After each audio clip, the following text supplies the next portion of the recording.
আসসালামু আলাইকুম আরহামাতুল্লাহ। সম্মানিত দর্শক শ্রোতা ভাই ও বোনেরা, কেমন আছেন সবাই? কাছের দূরে দেশ প্রবাসের যারা যেখান থেকে ভিডিওটি দেখতে আসেন, আশা করি আল্লাহর অশেষ মেহেরবানিতে প্রত্যেকে ভালো আছেন।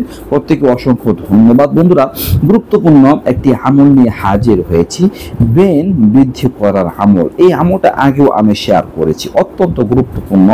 ব্রেন বৃদ্ধি হওয়ার জন্য, জেহেন শক্তি, মেধা বাড়ার জন্য আমলটা অত্যন্ত কার্যকরী, অনেক উপকারী। আপনারা এই আমলটা করবেন নিজ নিজ জায়গা থেকে।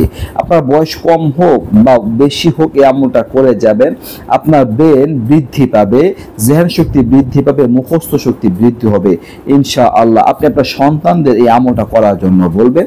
দর্শক, এই আমলটা করার জন্য 5 ওয়াক্ত নামাজ পড়া শর্ত, কারণ 5 ওয়াক্ত নামাজের পরে এই দোয়াটা পাঠ করতে হবে। 5 ওয়াক্ত নামাজ যত্ন সহকারে আদায় করবেন, কারণ 5 ওয়াক্ত নামাজ যদি আপনি ঠিকভাবে আদায় না করেন, তাহলে এই জাতীয় আমল কি করে কাজে দিবে? এই আমল করে যদি ফলাফল পেতে হয়, নামাজের প্রতি যত্নবান হতে হবে। তো 5 ওয়াক্ত নামাজ সুন্দরভাবে আদায় করার পর, প্রত্যেক ওয়াক্তের নামাজের সালাম ফিরানোর পর একটা দোয়া আপনারা 21 বার করে পাঠ করবেন। রব্বি জিদিনি ইলমা, রব্বি জিদিনি ইলমা, রব্বি জিদিনি ইলমা, রব্বি জিদিনি ইলমা। হে আমার রব, আপনি আমার জ্ঞান, আপনি আমার মেধা বৃদ্ধি করে দিন। বাস এই হচ্ছে অর্থ।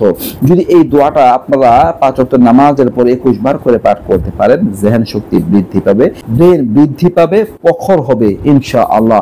আপনারা আল্লাহ তাআলার প্রতি পূর্ণাঙ্গ ভরসা রেখে, আস্থা রেখে এই দোয়াটা পাঠ করে যাবেন, ফলাফল অবশ্যই লাভ হবে। তো এই ছিল আলোচনা। নিত্য নতুন আরো ভিডিও পেতে সবাই পাশে থাকবেন। আজকে এই পর্যন্তই।